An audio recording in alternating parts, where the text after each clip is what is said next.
Hello, everyone. Welcome to the WGTV podcast. This one's a bit different.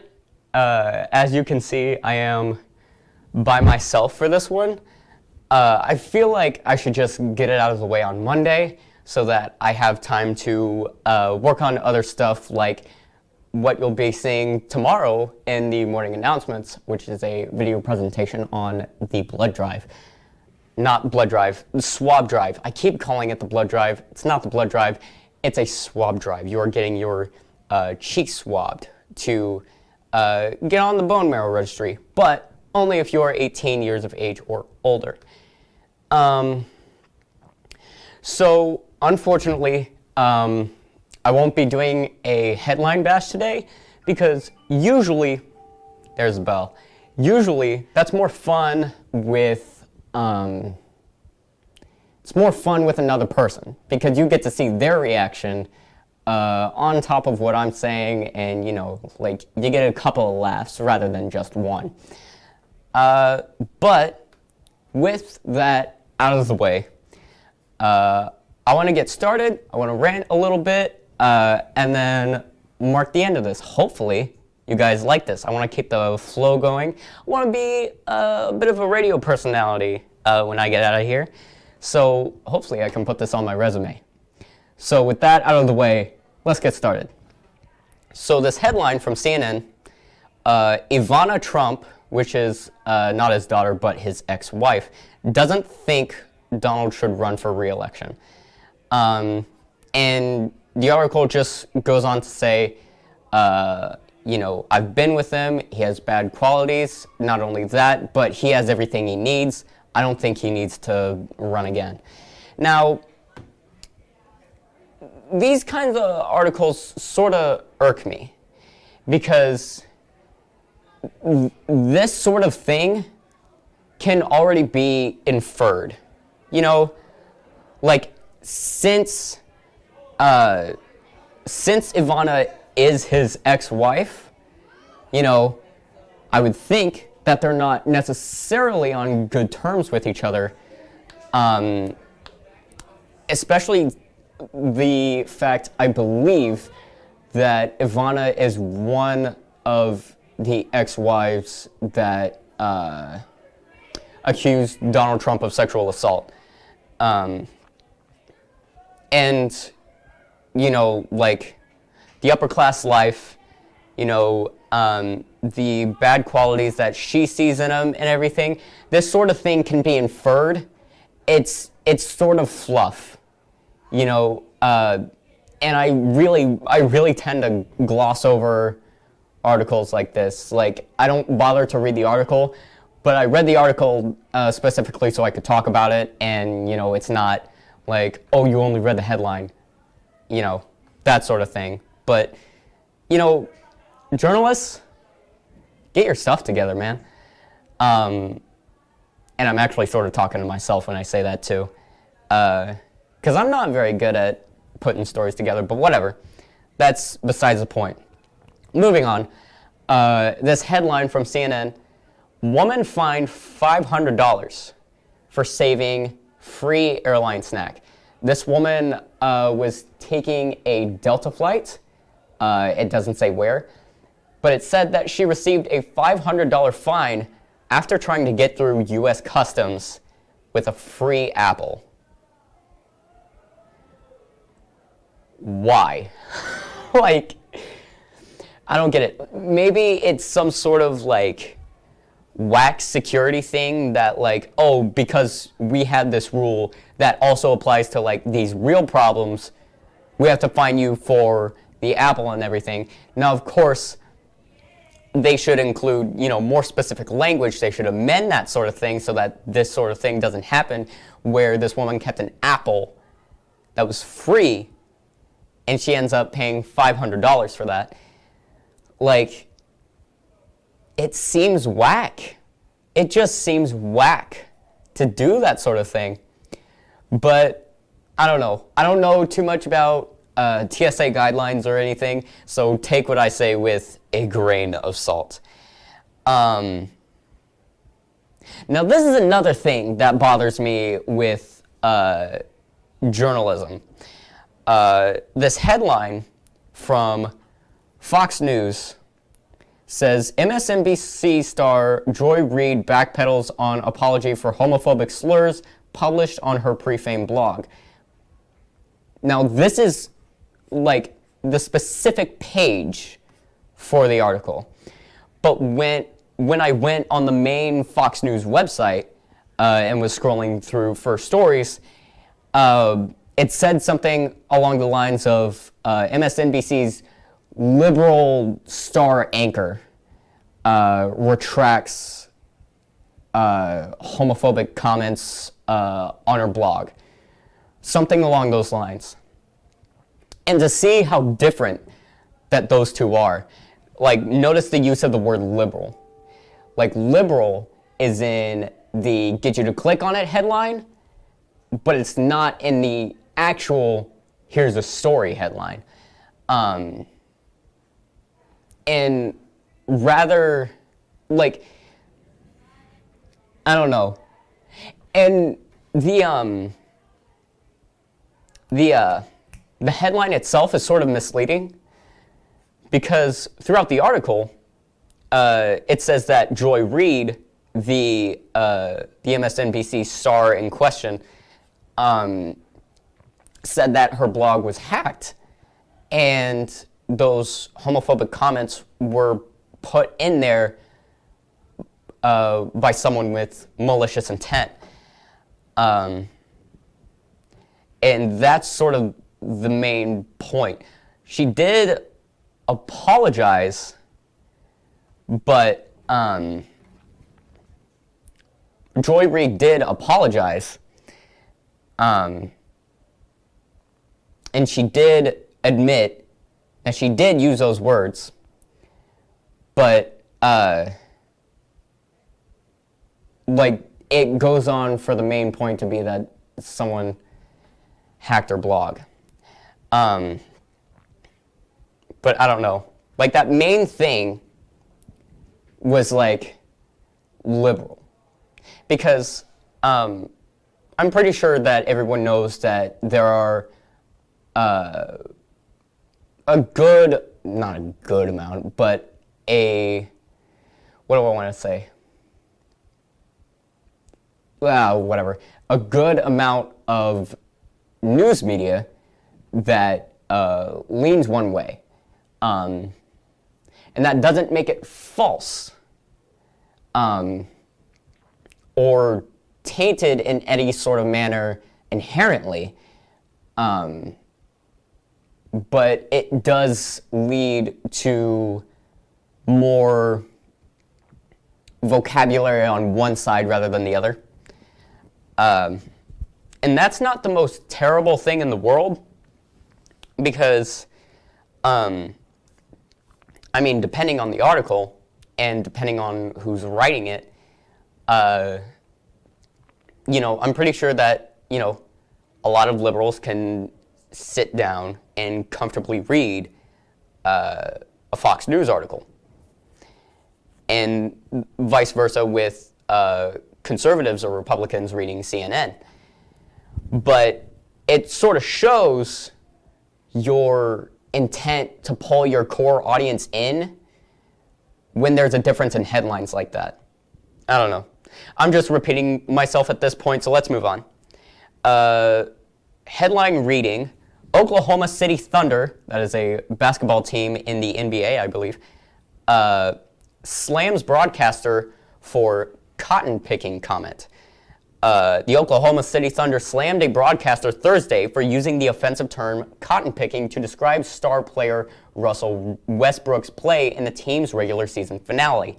The Thunder said in a statement phrase, "out of his cotton picking mind," used by play-by-play announcer Brian Davis, was highly inappropriate and offensive, according to TMZ Sports. And then, you know, the broadcaster, the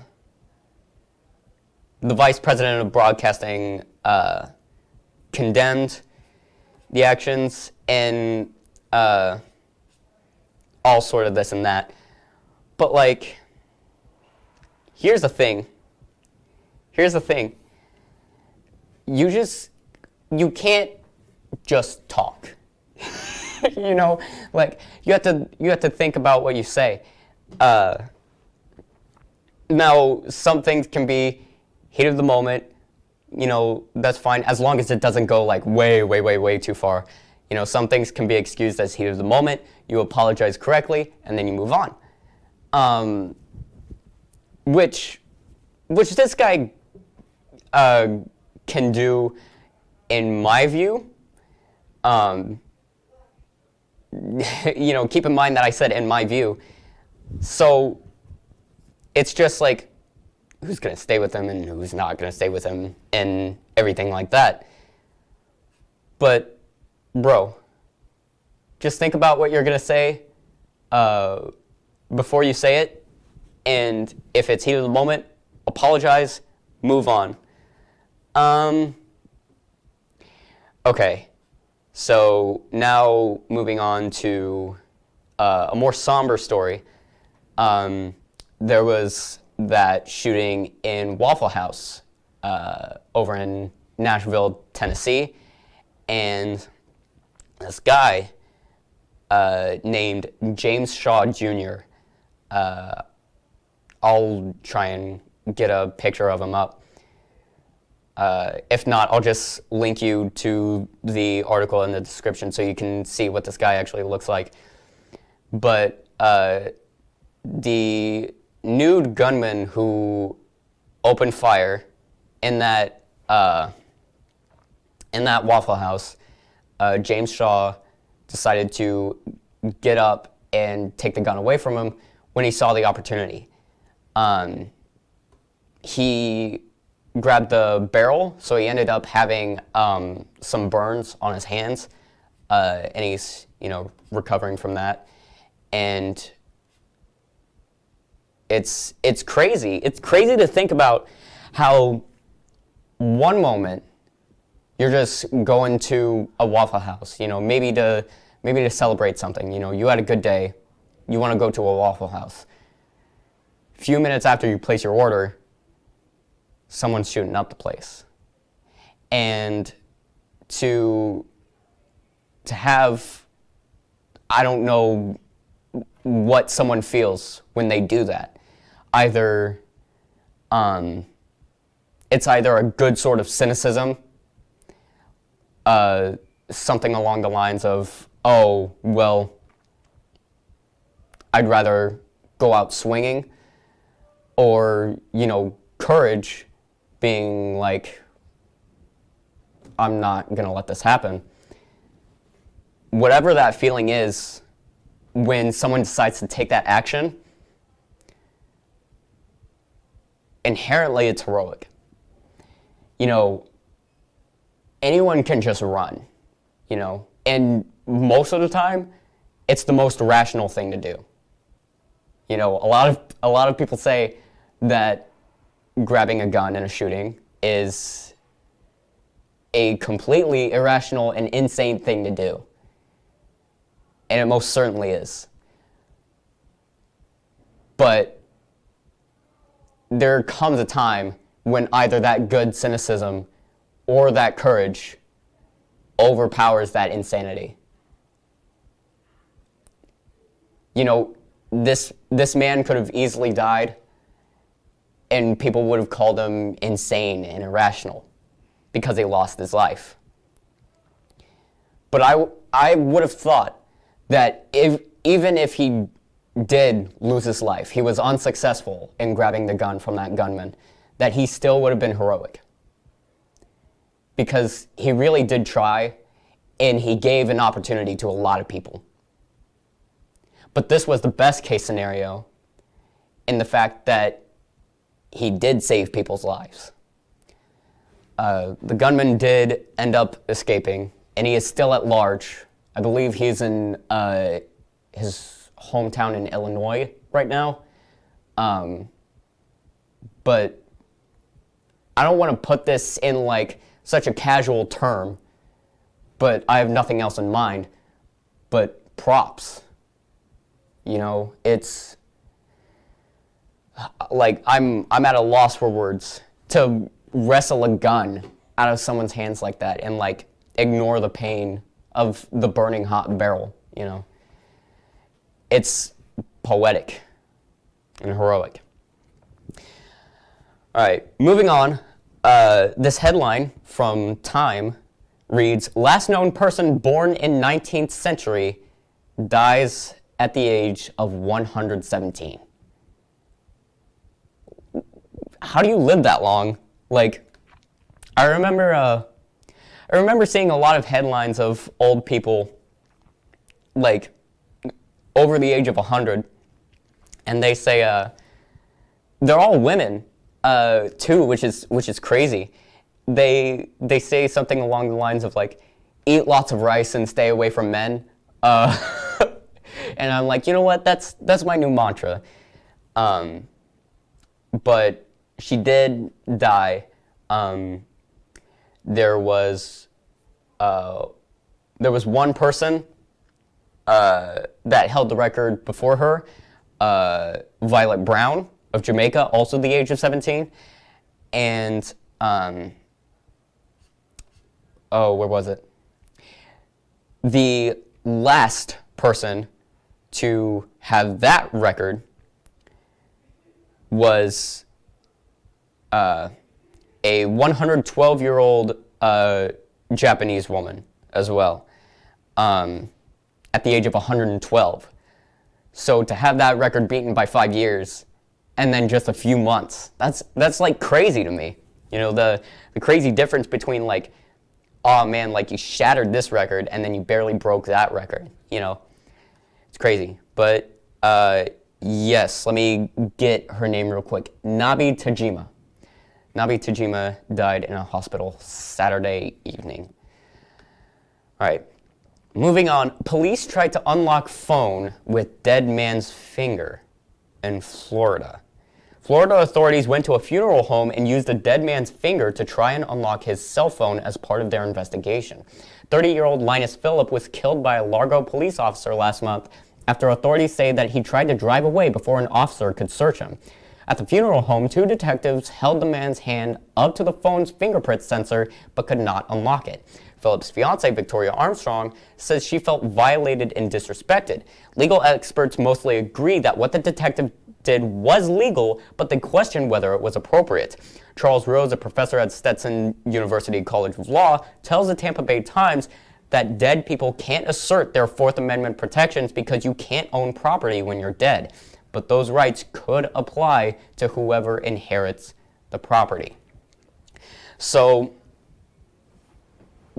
what this is saying is that whoever, Linus Phillip, the dead man in question, whoever inherited Linus Phillip's property has that say for Linus's Fourth Amendment rights. You know, maybe his fiancée. Like, who knows who inherited it, but whoever inherited the property expresses the Fourth Amendment right for the dead. But she was not there to plead the Fourth at the time, so technically what the law enforcement did here was legal, but I don't really think that it's ethical.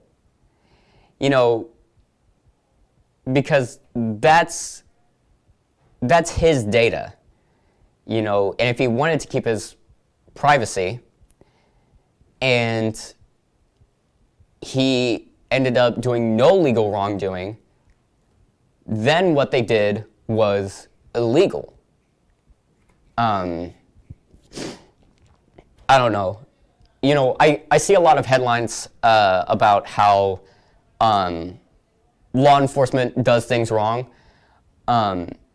And with the most part, I agree with them about, you know, whether they overused force, which with most videos I see, they really do end up using, I believe, too much force to deal with what they're trying to deal with. And then you see law enforcement officers who shoot people dead that pose no real threat to them. Like we saw recently with Stephan Clark. I saw a video of that shooting, and it was really bad because I saw the law enforcement officers there.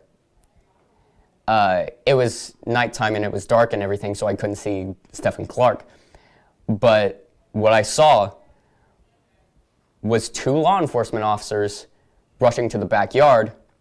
Immediately after that, they began shouting their orders, and immediately after that, they shot at him multiple times. And that doesn't look good, especially when articles come out that Stephan Clark was not holding a gun like law enforcement says, but he was holding a cell phone. And all he did was turn around, but law enforcement says that they were walking towards them. You know, I don't know. Like, it's really not fun to think about because, you know, this man had his life taken from him in the wrong way. And then with most of these stories that you see, the police are just, you know, put on administrative leave. I know this is an incredibly divisive issue, and I am taking a stance that, you know, some other people don't take. But I'm just giving my opinion here. You know, maybe it's just the headlines that I see. Keep in mind they're true, but maybe just a saturation of the amount of information that I see about law enforcement, you know, mostly doing wrong, you know, it kind of influences my stance a little bit. You know, but then you see articles about like police buying ice cream for people and like buying other groceries for poor people and everything, and that's good. They're here to protect and serve, and they're serving. You know, it's one of their 2 jobs, right? But, you know, sometimes you get a little bit off that protect. It's more about protection of self rather than protection of the citizens. Moving on. This one's a doozy. This headline from Mirror reads, "Dad apologizes for holding gun while posing with daughter and her boyfriend at prom." Now the dad apologized. But like, come on. Really? I don't know. It just, I'm just kind of sick of the, I'm gonna roughhouse this guy if he even lays a finger on my daughter sort of thing. And like, I get being protective, and I get being ironically overprotective, but like, I feel like this joke goes a little far.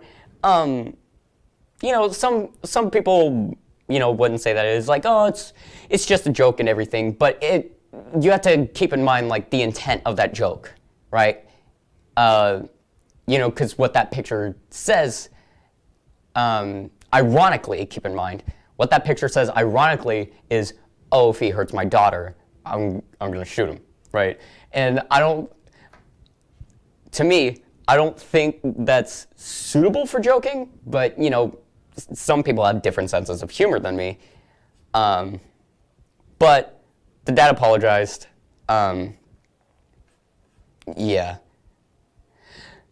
It was obviously intended to be a joke. That much is clear. But, you know, still, comedy is dangerous. But sometimes it's also very subjective into the criteria, what you can say and what you can't. I don't know. And then this last headline from NPR, teen plays video games during tornado. Now, I don't know about y'all, but I kind of feel this. I kind of feel this. I'm a big fan of video games, and if I find a tornado outside, of course I'm gonna hit the ground running. But on the inside, I'm gonna feel like I want to stay and play video games. Anton Williams of North Carolina was playing a video game at home when he heard a noise. The teenager went to the window and saw roofs flying off his neighbors' houses. It was a tornado. But he was winning the game. He kept playing. The power lines came down. He kept playing. He took his sister and nephew into the bathroom for shelter, and he finally finished the round and hunkered down. The family is fine. But man, I cannot believe you just didn't put the controller down right there. I mean, I feel it. Obviously, I would be in the wrong if I did that, right? Like, if I ended up getting swooped up by a tornado, it'd be my own fault, right? And obviously, you shouldn't do it. But I just find it relatable, that's all. All right, so I did this by myself. Let me know what you guys think. Did I do good? Did I leave too much dead space? Would you like to be on the podcast? If so, you can find me at any time. We can put another one on this week if you want to be a guest. And then we can put a maximum of 2 on next week. And then that's it, because I may not look like it, but I'm a senior, and May 4th will be my last day here. If you guys see, I registered to vote. If you are going to be 18 by October 23rd, there are sign-up sheets in the cafeteria. Make sure that if you have a social security number, that you know the last 4 digits when you sign up for it, because if you leave that slot blank, they're going to assume that you don't have a social security number. So, other than that, you don't need to do anything other than fill out the information. The swab drive, you're actually getting swabbed Tuesday, Wednesday, Thursday. So tomorrow, Wednesday, Thursday. And the sign-up is today, tomorrow, and Wednesday in the cafeteria. So you have to be 18 at that moment you sign up, because it's a commitment thing, and they need everything. It helps if you know your social security number. It's not mandatory, but it does help in case you have a telephone number change and an address change. They're not going to know how else to find you. So a social security number is a sort of last resort as a way of finding you. Swab drive, swab the inside of your cheek, you get on the bone marrow donation registry. And there are not a lot of people who find matches because the criteria is pretty specific. You most likely have like a ton of common ancestral background if you match with someone compatible of receiving bone marrow from you. Other than that, I think that's all I want to promote. Tomorrow, Wednesday, Thursday, no, not Thursday. Tomorrow, Wednesday, Friday, and Saturday, Curious Savage is going up. I'm a Theater 4 person, although I'm not in it. I want to rep my theater crew. So go on and see that. Admission is $5. It's in the Little Theater, and it's at 7 p.m. It's a really good comedy play. I think a 3-act one, too. So, yeah. Let me know what you guys think. Guest on the podcast. You guys know all that stuff. I'm acting like a broken record now. So, I'm going to stop recording this, and you guys have a nice day.